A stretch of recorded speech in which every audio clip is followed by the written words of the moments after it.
Lord's daughter twice now. Others stared at the burned arrow's ghost. Fear shifted direction, away from the dragon, toward the venomous whisper of Marissa's commands. Rhaegar stepped aside, allowing father and daughter a fragile connection but keeping watch. Elora grasped Aldrich's hand. "You can end this. Order your men to stand down, return home, and see what Marissa has hidden." Marissa snarled low in her throat. From beneath her cloak she drew a small vial, glass swirling with greenish smoke. "Then perish together." She hurled it to the stone. The glass burst in a bloom of emerald vapor that raced outward faster than thought. Rhaegar reacted first, sweeping Elora and Aldrich behind his body. He exhaled a cone of blue-white fire so hot it roared invisible. The vapor met the flame and exploded upward, venting harmlessly into the sky where it dispersed into shimmering motes. Only the scent of burnt myrrh lingered. Marissa stumbled back, cloak singed. Her mare reared, nearly tossing her. She snarled something guttural and bolted toward her own lines, spurring the horse hard. Soldiers parted, startled by her sudden flight. Aldrich watched, horror dawning. Marissa. She didn't look back. Riders loyal more to fear than duty followed her retreat. Others hovered, uncertain. Rhaegar turned to Aldrich. "Your men need orders. Decide wisely." Aldrich stared at the retreating crimson cloak, then at Elora. Regret carved deep valleys in his face. "Men," he called, voice cracking but gathering strength. "Lower your weapons. We withdraw." A cheer did not rise, only a hush of flat disbelief, then the slow clatter of spears returning to saddles. Horses wheeled. Riders formed ranks facing away from the fortress, waiting for further command. Those still loyal to Marissa faltered, caught between instructions. Rhaegar lifted his chin. A low growl vibrated, subtle but audible enough to chase them into obedience. Soon, all banners turned downslope, beginning the long, tense ride back toward cooler valleys. On the bridge, heat curled from fissures, the only sound the fizz of cooling stone. Elora held her father's hand as though fearing he might fade. Tears blurred her sight. "You believed me." He swallowed. "I should have years ago."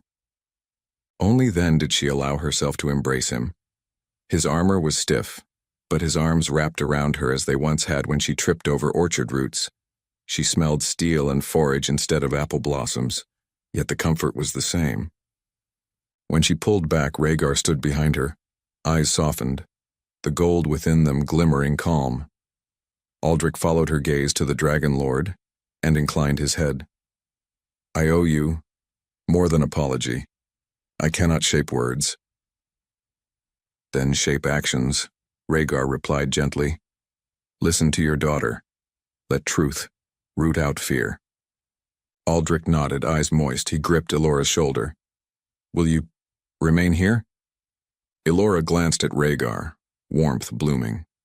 "For now. There is much to mend, inside this mountain and beyond." She squeezed her father's hand once more. "Go home, father. See the truth for yourself. Perhaps then we can begin again."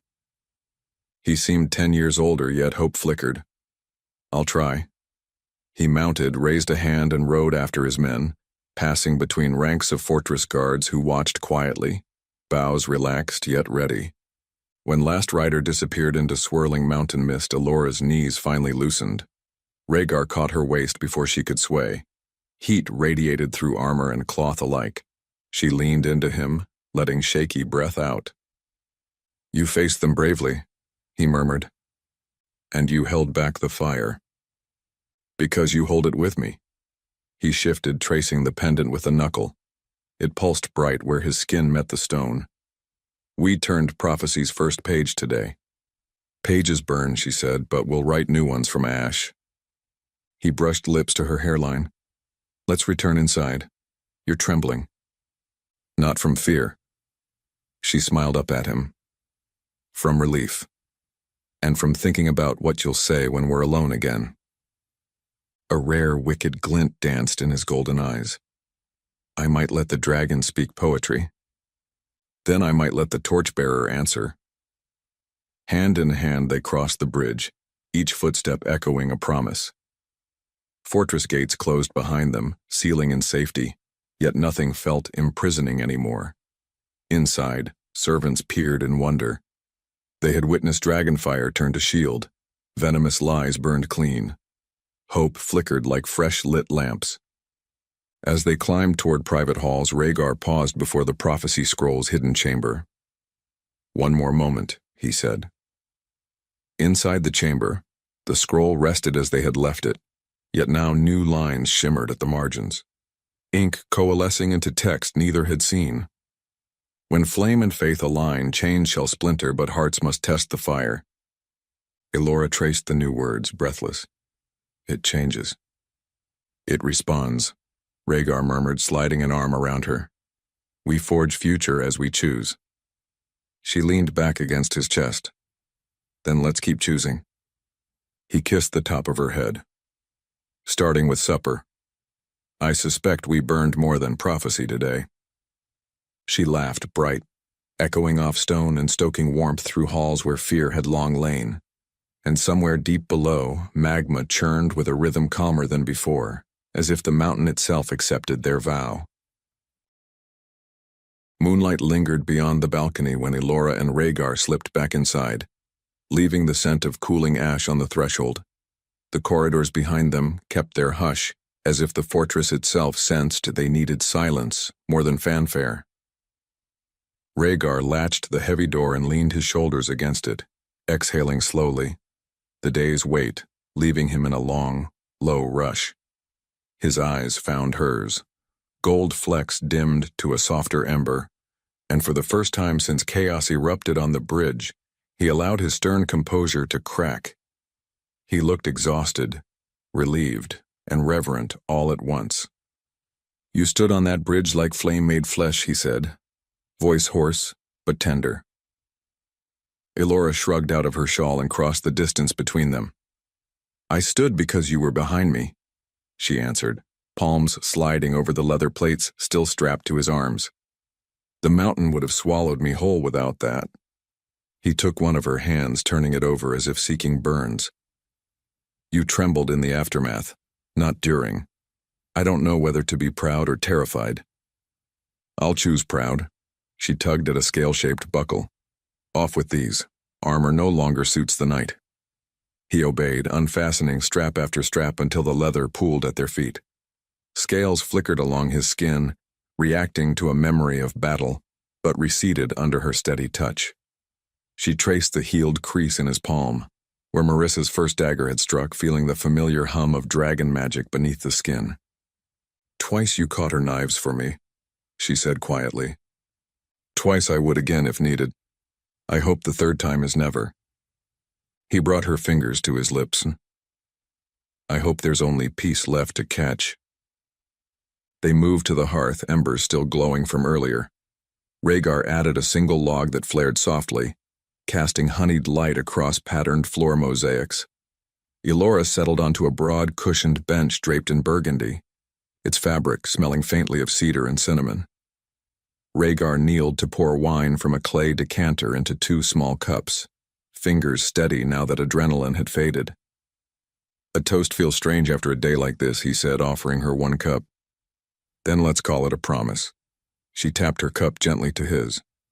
To truth, being louder than fear. They drank. The wine was warm and spiced with clover, sliding gentle heat down her throat that paired well with the safer heat of the hearth.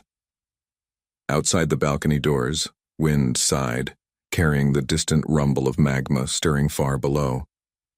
Rhaegar sat beside her close enough that his thigh brushed hers. They watched flames dance, speaking in soft pulses.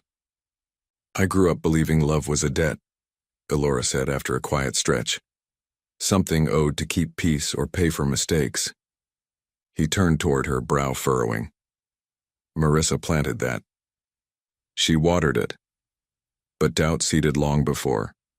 When Mother died, Father was broken. I started filling gaps, trying to make him notice if I was quiet or useful or perfect." She let a breath out. "You noticed me even when I tried to kill you." "You were never invisible," he answered.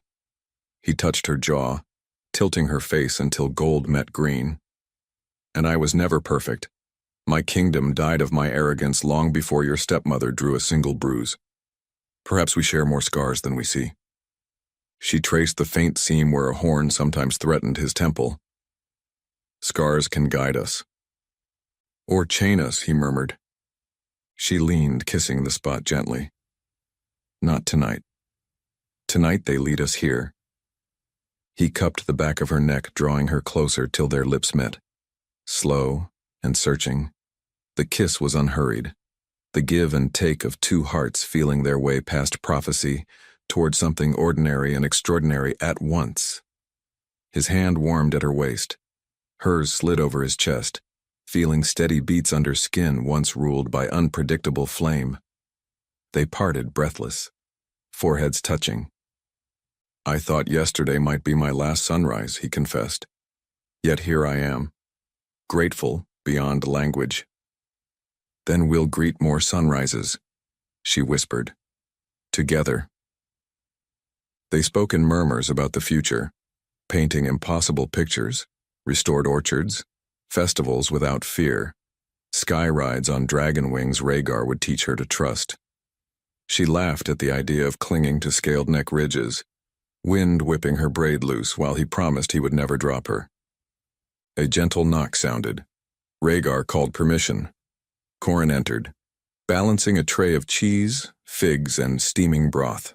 She set it on a side table, eyes bright with relief to find them safe. Rhaegar thanked her with a nod. Elora squeezed the girl's hand before she slipped away, door closing softly. They shared the figs, laughing over juice dripping along wrists. Conversation spiraled into childhood memories. Elora's first tumble from a tree branch, Rhaegar's earliest attempt at flight crashing into sand dunes. The closeness felt startlingly easy. After they ate, Rhaegar rose and offered his hand. Walk with me. The night is calm, and there's something I need to say beyond stone walls. They stepped onto the balcony. Stars splashed the sky in dense sweeps, unhindered by smoke for the first time in weeks. Lava rivers far below glimmered like slow-moving constellations on Earth, red mirrored above by silver. Rhaegar folded her hands in his. There's no telling what shape the prophecy still holds, he said, voice barely above the wind. If it demands a sacrifice, let it take me. I'd rather ashes than a world without you. Elora shook her head, tears pricking. That's not your choice alone. The prophecy speaks of love's final sacrifice, but sacrifice isn't always death. It can be trust, vulnerability, choosing hope even when fear screams louder. He brushed her cheek.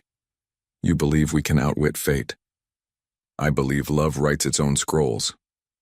She rested her palm on his chest. You taught me that by catching blades and holding back fire. Now let me teach you. We face destiny side by side, or not at all. He drew her closer until she felt his heartbeat strong beneath her hand. They stood like that for long minutes, listening to the mountain's low rumble and the hush of night wings somewhere in the dark. At length he touched his forehead to hers. Then I swear, he whispered, no power will part us. She nodded, sealing the vow with another soft kiss. They lingered until chill air tingled exposed skin. When they finally returned indoors, they left the balcony doors ajar, letting fresh air mingle with hearth warmth. Rhaegar banked the flames lower. Elora kicked off her boots and curled onto the bench, resting her head against his thigh as he sat beside her.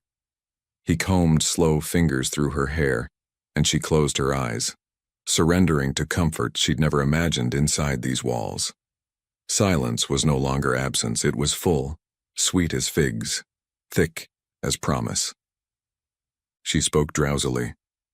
When morning comes, what will we do first? He smiled down at her. Tell the kitchen to prepare pies packed with stolen orchard apples, then feed every guard until belts burst. She laughed, the sound muffled by fabric. Ambitious. Hope tastes best when shared, he said.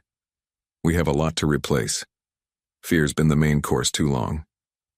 Her eyes drifted half shut, but she forced them open. You'll walk among your people free of curses. What if they fear you less, but expect miracles? Miracles are easier than curses, he replied. A kind word can be miracle enough. His hand traveled to her shoulder, kneading gentle circles. Comfort lulled, but her mind stayed bright. You once feared love would destroy. Does it still scare you? Yes, he said without hesitation, thumb stroking her collarbone as though marking each word. But loving you scares me in the best way. It reminds me I'm alive. She shifted, sitting upright to face him fully.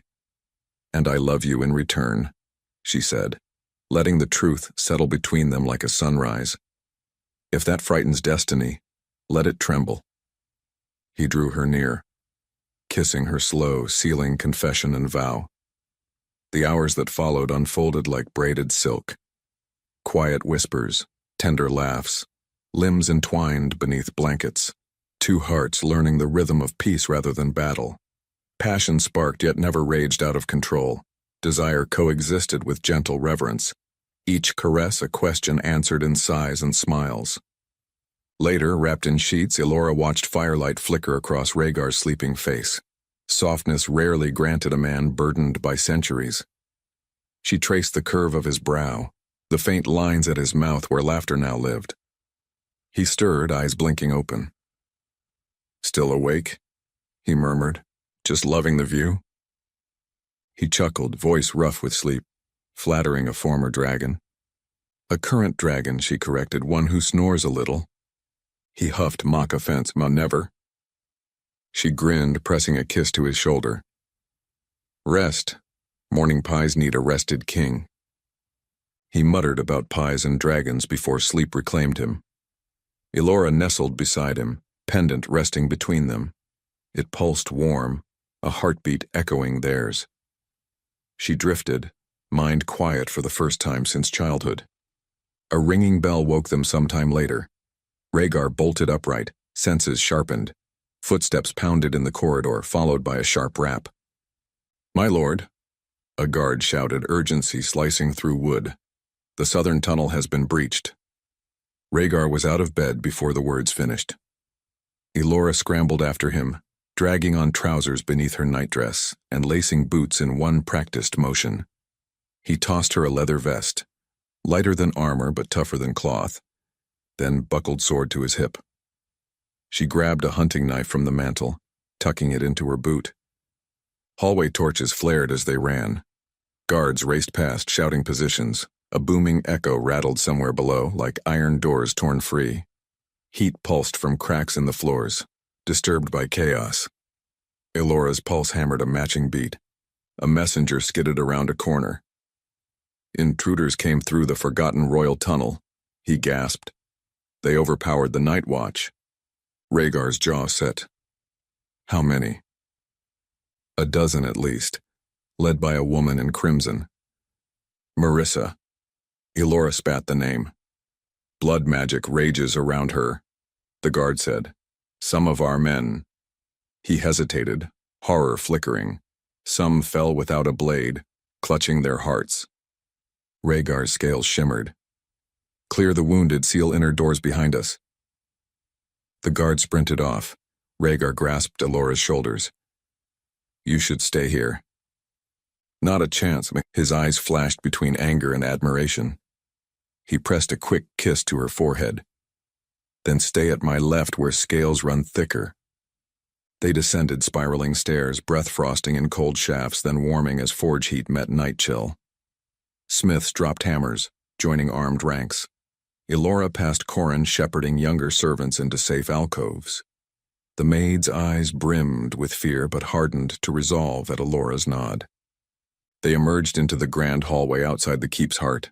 Crimson banners snapped in swirling vortexes of spell-born wind. Marissa stood in the center, mercenaries flanking her, armor blackened, blades oiled with shimmering crimson. She held a curved dagger stained dark green. At her feet lay two unconscious guards, veins pulsing eerie spheroid patterns beneath skin. Marissa's smile blazed wolf-bright. Ah, the dragon in his flame. I wondered how long love would keep you from unraveling. Elora stepped forward. You won't hurt anyone else, won't I? You rewrote the tale once, girl. Her voice crackled like ice underfoot. But prophecy bends. I've carved new lines in your absence. Rhaegar's voice rumbled, controlled but lethal. You carved only your own doom. Marissa flicked the dagger, eyes glinting. History proves I survived doom well enough. Mercenaries charged. Rhaegar met them head-on, sword flashing, scales blooming along forearms to deflect blades. Elora ducked under a swing, slashing the back of a knee, then pivoting to elbow another attacker's jaw. Movement became instinct, fear contained by purpose. Rhaegar's power unfurled. Heat waves shuddered the air as each strike sent sparks cascading. Yet he held his full dragon in check, mindful of allies nearby. Marissa advanced during the chaos, eyes locked on Elora. She whispered guttural syllables. The dagger's edge bled green fire. Elora lunged, intercepting. Steel rang. Shock jolted her arm. Poison sizzled along the dagger, leaving dark residue on her blade. Marissa's grin widened. You can't outfight destiny, Marissa hissed. It drinks coward hearts for breakfast. I'm not the coward here. Elora shot back. Marissa feinted left, then struck. Elora parried, but the angle forced her foot back into loose gravel, and she slipped. The blade whistled toward her throat. Heat slammed in, the world filled with roaring flame. Rhaegar materialized, catching the dagger in his palm. Poison flared again, brighter than before, rippling like oil across his skin. His eyes widened. Molten gold shifted sickly. Rhaegar! Elora screamed. He pushed her aside, hand still clasping Marissa's weapon. Poison raced up his arm, black veins marring bronze skin. Scales erupted, claws following. Roars of agony rolled down the corridor, mixing with frightened shouts. Marissa yanked back her blade, then slashed at his chest, scoring scales. Blackened ichor splattered stone. Elora lunged, but a mercenary caught her jacket. She stabbed his thigh, then shoved past. Rhaegar staggered, half-shifted, wings ripping fabric. He tried to force them under control, but poison surged, twisting magic wild. Fire burst outward, licking walls. Mercenaries fled.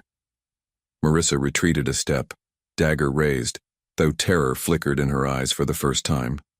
Elora felt heat sear her hair tips but pushed through, calling Rhaegar's name. He turned, pupils slit, teeth fanged. Yet beneath the dragon fury she saw recognition flicker. Pain carved across his features. He raised clawed fingers as if to warn her away. She walked into the flames. Pillars of fire parted around her like curtains stirred by soft breeze. The heat should have destroyed skin, yet it merely kissed with warmth, pendant blazing at her throat. She laid a hand on his scaled cheek. His entire form trembled.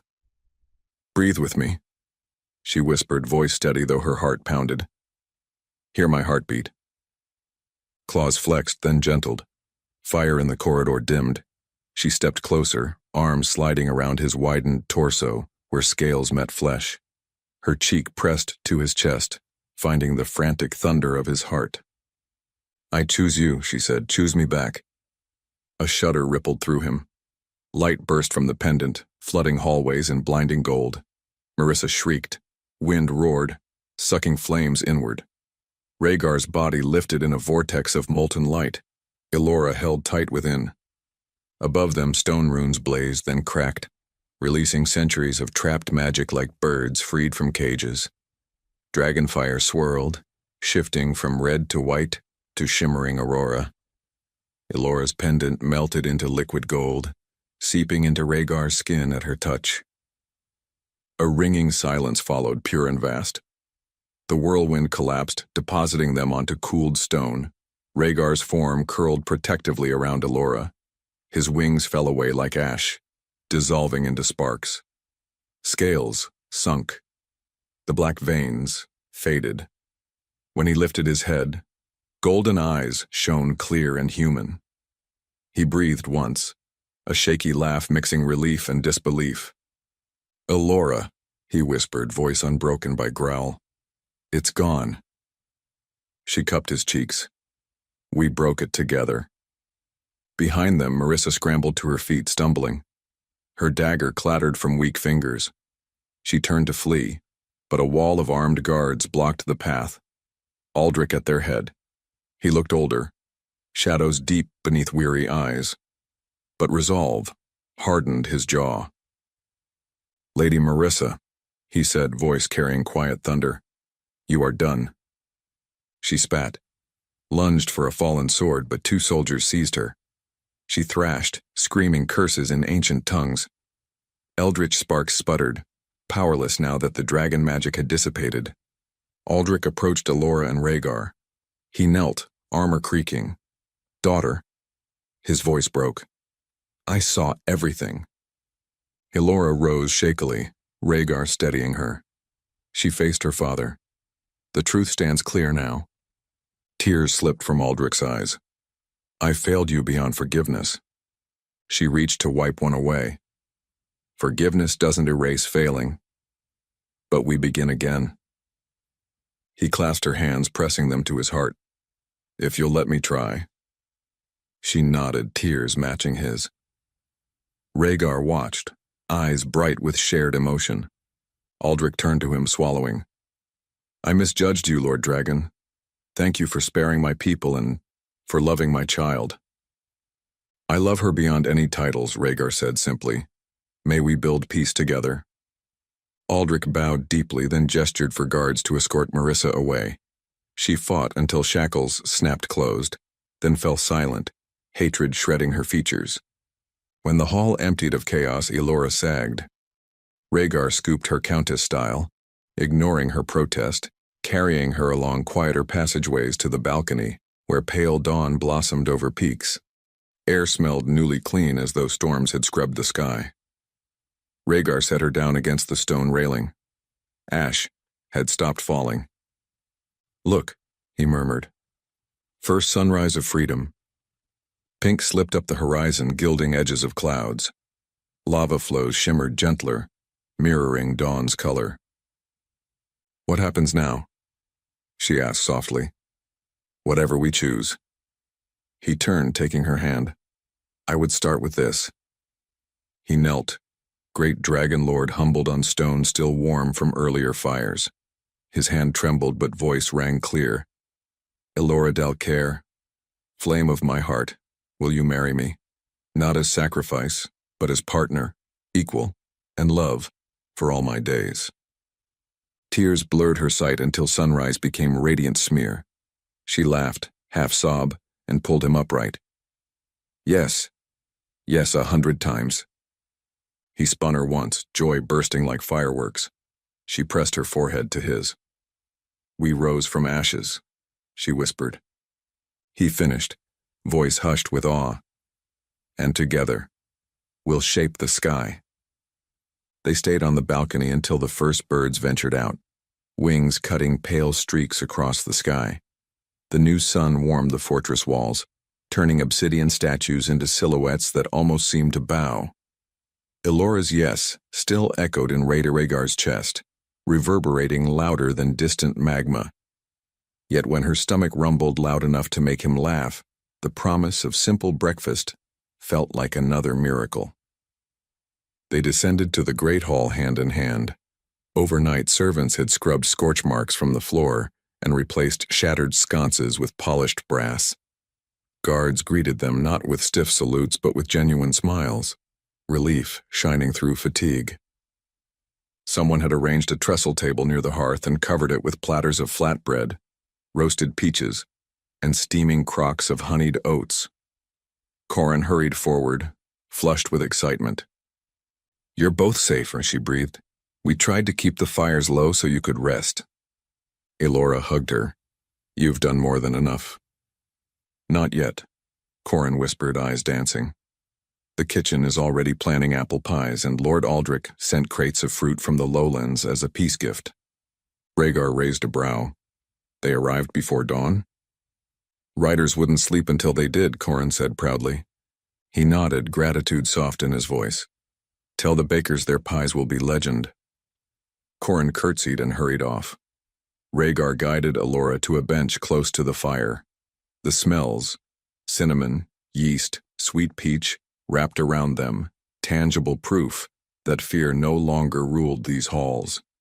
They ate quietly at first, exchanging small smiles whenever fingers brushed over plates. After a few bites, Allura set down her spoon. "We should speak with Father before the day grows older."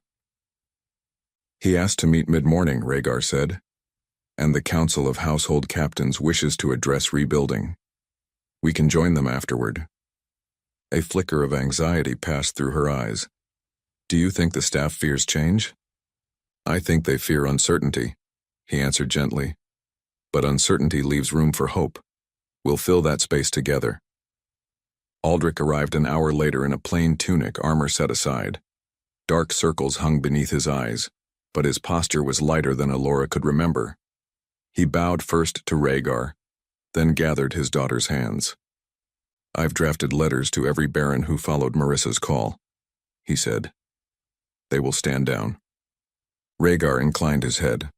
"Your word carries weight. I realize now how long I let another's voice speak through me." Aldrich's gaze fell to Allura. "I wish repentance came easier." "It begins with action," she replied softly. "And conversation." They spent the next hour in the council chamber, once a war room rimmed with maps of siege tactics, now scattered with parchment plans for irrigation channels, new orchards, and fortification repairs. Captains, quartermasters, and scribes filed in to listen, curiosity edging caution. Rhaegar stood at the head of the long table, Allura and Aldrich flanking him like north and south stars. He spoke plainly. No new taxes, fair pay for guards, open trade routes to valleys long starved by fear of dragon fire. Allura added proposals for schooling children of the fortress and outlying villages, offering lessons in reading and herbal medicine. Aldrich pledged seedlings from Dalcair lands to replanted gardens.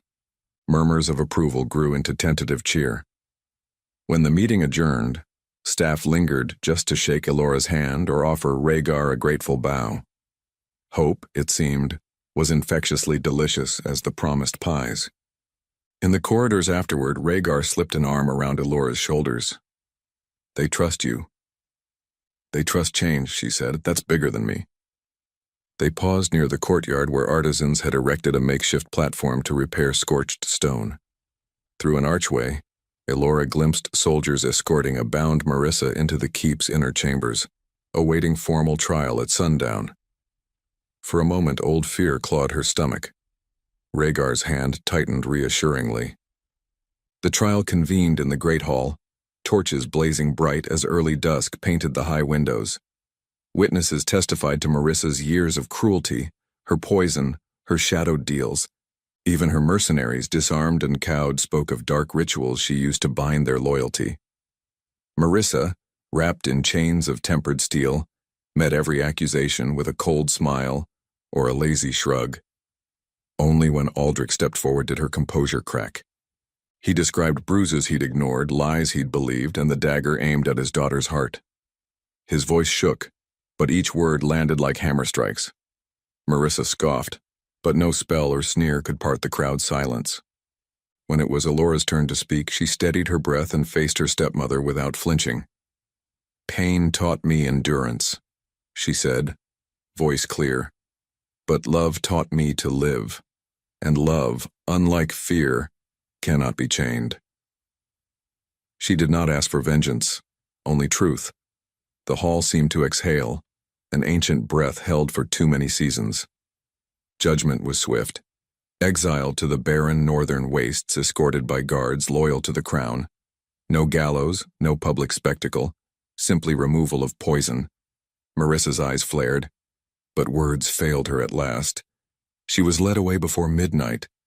The fortress felt lighter for her absence, as though a shutter had been thrown wide, letting dawn chase stale smoke. Rhaegar found Allura alone in the inner garden afterward, moonlight spilling over glowing white blooms. "It's over," he said. "Almost," she replied, "and there's still tomorrow." "Tomorrow," he mused, smiling, a word that finally sounds kind. They walked path after path until moon offset behind clouds. Then they parted, Elora to the guest wing, so traditions of wedding morn could be honored, Rhaegar to his rooms where he penned vows by low lamplight. Footsteps slowed outside his door. Aldrich entered after a gentle knock. The two men stood facing each other, neither in armor, neither hiding behind titles. Aldrich cleared his throat. "You've already given my family more grace than I deserve, but I must ask you for another gift. Take care of her joy, always." "With my life," Rhaegar said. He hesitated, then extended his hand. Aldrich shook it, grasp firm and sincere. Morning arrived wrapped in rose-gold clouds. Inside Elora's chamber, servants fussed with braided ribbons woven through her hair, pinning delicate blossoms at intervals. The gown they laced her into had been fashioned from silk preserved in cedar chests. A pale ivory, touched with faint silver threads that caught light like morning dew. Over her heart lay the redesigned pendant, now a smooth disk of dragon steel etched with two intertwined flames. Corrin fastened the final clasp. "You're glowing more than these candles." "Maybe the candles should feel honored," Elora teased, though nerves fluttered under her ribs. Men in the courtyard raised wooden benches, draped fresh tapestries, and lined a carpet of woven wildflowers down the stone aisle. Local farmers filed in wearing best linen, children clutching tiny cakes baked overnight. Sentries stood at ease, helmets polished but swords peace-tied. A quartet of lutanists practiced gentle melodies while their breath clouded in crisp dawn air. Rhaegar waited near the ancient fountain where water ran clear over obsidian dragon wings. He wore a slate-gray tunic, trimmed in white. Simple leather bracers strapped over heeled wrists. When trumpets sounded, every head turned to watch Elora step through archway light. Breath caught across the courtyard like one shared gasp. She walked toward him, each stride easy, though tears blurred her gaze. She could see only him, and the way his face opened with wonder carved a permanent memory in her heart. They met beneath the fountain's arc. Rhaegar took her hands, kissing knuckles one by one, whispering so only she could hear, "You are the miracle I never dared seek." She smiled, whisper laughing, "You hog all the good lines." They faced the officiant, a kindly scholar who had once chronicled dragon lore, now entrusted to bless their union. His brief words spoke of heat forging steel, of trust outlasting night storms, of love rewriting scrolls inked by fate. When the vows came, Rhaegar spoke first, voice low but carrying across hushed faces. He promised to cherish her curiosity, to build a world where fire warmed rather than burned, to share every sunrise and shelter her through every eclipse. Elora responded, pledging to walk alongside him in sky and shadow, to remind him of laughter when dragons threatened sorrow, and to grow orchards from ash whenever despair thought it had won. They exchanged rings hammered from dragon steel and set with slivers of obsidian scoured from the mountain heart. When the officiant declared them bound, Rhaegar leaned in. The kiss was soft yet sure, and in that moment, the courtyard erupted with applause, cheers, and the ringing of bells Aldrich ordered hung from every tower. As guests mingled, tables laden with pies and roasted meats filled the air with mouth-watering aromas. Children chased each other around pillars, giggling. Aldrich approached the newlyweds with a small wooden box. Inside lay two tiny apple blossoms, pressed and dried, edges browned with time. "These survived the orchard fire years ago," he said, voice thick. "A gardener found them in the ashes." He handed them to Elora. "They belong with you now." She placed them inside her bodice near her heart. "Thank you." Rhaegar drew Aldrich into a brief embrace. The man stiffened in surprise, then returned the gesture with gratitude. The feast stretched into afternoon. Musicians played lively reels while villagers demonstrated circle dances. Guards swapped tales with farmers, trading war scars for harvest stories. Even the mountain haze seemed to lift. Late, as the sun's rim kissed the horizon, Elora pulled Rhaegar aside to the western parapet. The sky burned orange and violet, lava flows mirroring color in lazy ribbons. She leaned against him, cheek on his shoulder. "Do you ever miss the dragon part of you?" she asked. He laced his fingers with hers. "The wings sometimes, the freedom." He smiled softly. "But in many ways I feel lighter now. I don't need wings to soar." "Maybe we'll fly anyway," she said, "together." He pressed a kiss to her temple. "Always together." Trumpets sounded from the gatehouse, riders from allied baronies arriving to pledge peace. Aldrich went to greet them, cloak snapping in the fresh breeze. Elora watched him go, warmth spreading. "He looks alive." "Your courage revived him," Rhaegar said. "And mine." The last of daylight spilled across their faces. Elora closed her eyes, feeling its warmth like the gentlest forge. She whispered words once spoken in fear, now in joy. "We rose from ashes." His arm tightened. "And together," he finished, voice steady and bright, "we'll shape the sky." The next week sifted by like bright sand. It was hard to track individual grains when every one of them glinted with some first-time wonder. Elora learned quickly that joy could be exhausting. Dawn rides to survey the valley, afternoon councils to hash out road repairs, twilight lessons on dragon history whispered in the library where she once tried to hide a dagger. She drank every moment in until her head spun with possibility, then spilled her excitement into plans that made scribes scurry to keep up. The fortress changed alongside her. Masons patched scorched pillars, laughing whenever Rhaegar stopped to haul stone twice his size without breaking a sweat. Children from the village crept through the gates on market days, and discovered the once dreaded courtyard was now a place to chase each other between pie stalls. Someone planted apple seedlings in tubs along the main walk. The tiny trees looked fragile against black rock, but they stood all the prouder for it. A fortnight after the wedding, Elora and Rhaegar climbed the south watchtower to watch the first supply caravan from Dalcair province wind its way up the pass. A banner of silver crescents fluttered over crates stacked with saplings, seed grain, and bolts of fresh canvas. At the head of the convoy rode Aldrich, cloak flapping as he waved to sentries. "He keeps surprising me," Elora murmured, leaning into the warm press of Rhaegar's side. "He's making good on promises," Rhaegar said. "You gave him courage to start." They descended to meet the caravan. Aldrich swung from his saddle, grinning like he'd aged in reverse. Dust streaked his boots, but his eyes shone clear. "I brought more than you asked," he said, pulling back a tarp to reveal barrels of honey wine. "For the midsummer festival you mentioned." Elora's face lit. "You remembered." She hugged him tight. The embrace still felt new, but it was no longer tentative. Aldrich turned to Rhaegar, extending a sealed scroll. "Parliament ratified the peace charter. They've recognized your sovereignty and pledged trade." Rhaegar broke the wax and skimmed, shoulders loosening. "Thank you." "Peace benefits us all," Aldrich said. He hesitated, then added quietly, "And if you'll accept it, I wish to remain a while.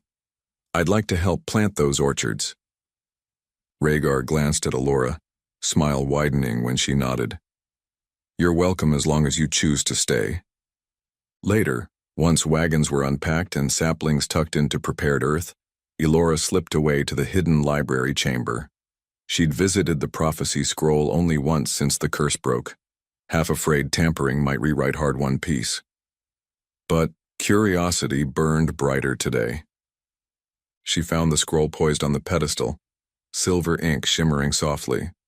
New words had bloomed at the margin, just 2 short lines. Love tempered fire and made the world new. She touched the glowing text, warmth blooming under her fingertips. When she withdrew, the letters faded into ordinary ink, as if waiting quietly for the next chapter to prove itself. Footsteps padded behind her. Rhaegar entered, boots silent on basalt. "Checking on our unruly scroll?" "It keeps writing poetry," she said, stepping aside so he could see. "Short, this time." He read, expression caught between amusement and awe. "I like that it's become less dramatic." She laughed. Clearly it's been listening to Corin's nightly ballad experiments. She's not shy with rhymes. He wrapped an arm around her waist. The scroll can't best her. She wrote a song comparing apple pies to everlasting hope. Which makes me hungry. He kissed her temple. Then let's raid the kitchen. They emerged into dusk's lavender glow. The courtyard bustled with preparations for the festival, lanterns strung like glowing fruit, musicians tuning lutes, bakers carting trays of sweet dough to the ovens. Rhaegar commandeered 2 still warm hand pies and passed one to Elora. They ate leaning against a half-repaired wall, powdered sugar dotting their chins. Corin spotted them mid-bite. "You're supposed to taste pies at the judges' table tomorrow, not tonight," she called, hands on hips. Rhaegar feigned shock. "Test bites ensure fairness." Corin's stern act melted into a grin. "You'll spoil your appetites, but go ahead." Lightning flickered far off in the east, silent but bright. Elora tipped her head. Summer storm over the plains. Rhaegar's gaze followed the flash. "Feels like the sky is stretching after a long sleep." "Let's stretch with it," Elora said. "Show me the heights you promised." He arched a brow. "Now? No time like late dusk." She licked sugar from her thumb, eyes sparkling. "I'm ready." Minutes later they climbed the windy stairs to the highest observation platform, once the vantage for sentries spotting enemy banners, now simply the best view in a kingdom reborn. From here the valley unfurled in greens and charcoals, rivers glinting copper where last sunbeams lingered. The storm's distant flashes painted cloud bellies in quicksilver bursts. Rhaegar stepped back, eyes gleaming. "Hold very tight." She gripped his arms. With a slow exhale, he called forth wings. Not the wild, involuntary eruption of scales she'd seen before, but a controlled bloom. Membranes of obsidian fringed with faint opal shimmer. They caught the breeze, rustling like sails. Beneath, scales edged across his shoulders and spine, then halted, as if answering precise commands. "Ready?" Her heart hammered. "Yes." He lifted her, one arm beneath her knees, the other steadying her back. A downbeat of wings kicked dust from the platform. Then they rose, smooth, steady. Wind tore at her hair, stole her laugh, tugged the hem of her dress upward. She looped her arms around his neck, exhilaration soaring higher with each heartbeat. Below, the fortress shrank to a cluster of glowing windows. Workers paused, pointing upward. The orchard saplings looked like tiny flickers of jade candlelight lined in neat rows along the black rock. Lava flows etched faint glowing veins further down the mountain. They banked east toward the storm. Clouds boiled violet on the horizon, but air around them stayed windless, caught between day and night. Rhaegar kept the flight low enough that torch lines remained visible. After a swooping arc that made Elora's stomach tumble pleasantly, he descended to a broad balcony, carved halfway up the southern face, one seldom used except by moonwatchers. He sat down gently, wings retracted, scales fading until only bronze skin remained. She pressed both hands to his chest, feeling his delighted tremor. "You did it," she breathed. "Controlled the dragon part entirely." "Not entirely," he said, eyes bright. "The dragon and I are partners now. Maybe marriage taught a commitment." He laughed, pulling her close. "If so, it's a quick study." The laughter faded into a soft hum when their lips met. Stars burst bright overhead, scattering across the dark like sugar on pies. She tilted her face to watch them after the kiss broke. "Do dragons ever fly beyond clouds?" she asked. "All the time." He traced her jaw. "Someday we'll ride storms, but tonight the valley needs its rulers earthbound." Rulers. She tasted the word. "I still feel like the same girl who scrubbed Marissa's floor." "Power doesn't erase beginnings," he said. "It simply gives them new endings." Down in the courtyard, musicians struck up a lively tune for the final rehearsal. Laughter floated upward, punctuated by Corin's voice guiding dancers through steps. Warm lamplight spilled across banners now stitched in colors of both dragon wing and torch flame. Elora squeezed his hand. "Let's join them. Tomorrow our people celebrate the end of fear. We should be at the heart of it. They glided down narrow stairs carved into the rock and entered the courtyard, just as a drummer beat a spirited rhythm. Children squealed around them, fearless, tugging at Elora's dress to share candied nuts. Rhaegar took a spoon from a cook ladling soup and tasted it, pronouncing it perfection. Laughter followed him like sparks from a forge. Aldrich emerged carrying a sleepy toddler who had refused to leave the festivities. He smiled when he saw his daughter. I look around and hardly recognize this place. That's the point, Elora said, hugging him with one arm. Change is the best kind of unfamiliar. Aldrich placed the toddler, his steward's son, into Elora's arms for a moment. The boy patted her cheek, fascinated by her silver hair ribbons. Rhaegar watched, tenderness stirring. Later, while dancers spun into a new set of steps, he nudged her softly. See yourself with little ones? She flushed. Do you? He brushed knuckles across her spine. Often lately. Maybe in spring, she said, surprised by her own easy certainty. Or sooner, he teased. She swatted his shoulder. Pie first, empire later. He laughed and tugged her into the dance. They stepped in time with villagers and guards alike. Skirts twirling, boots stamping. Music climbed high, spilling into night air. Lightning flashes on the distant plain synchronized with drum beats, painting momentary silhouettes of fluttering banners.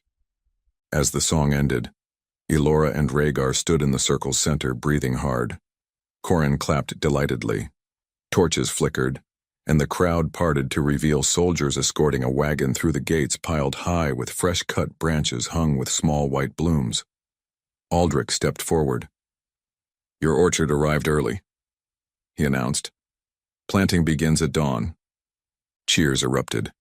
Rhaegar bowed to the bearers. Elora pressed a blossom into Corran's hair, then tucked another behind Rhaegar's ear. He made a mock scowl, but left it there, grinning. Night settled deeper. One by one lanterns dimmed, children ushered off to bed. Elora and Rhaegar walked the quiet halls, hands intertwined. They paused outside the prophecy chamber once more. Elora glanced at him. Want to check? He shook his head. Let the scroll sleep, it deserves a rest. They continued upward to their chambers. Inside, candles waited lit. Rhaegar guided her to the window seat overlooking newly staked orchard rows and flickering watchfires. Remember the first night you saw me in full dragon form? He asked. I thought you were both beautiful and terrifying. And now? She leaned into him, smiled gentle. Just beautiful. He tilted her chin, kissing her slowly. The kiss deepened until words dissolved. Later, wrapped in blankets, they watched embers die to soft glow. The sky feels bigger, Elora murmured, eyelids heavy. Because we know we belong in it, he said. And tomorrow, when we plant those trees, we root ourselves too. She closed her eyes, breathing in the scent of cedar smoke and apple blossoms. Roots and wings, she said, half asleep. Perfect balance. His arm tightened around her. We rose from ashes. And together, she whispered, drifting into dreams bright as dawn, we'll shape the sky. Outside, night carried onward, peaceful at last, while two hearts, once forged in fire and fear, beat steady, guiding a kingdom toward a horizon painted with endless possibilities.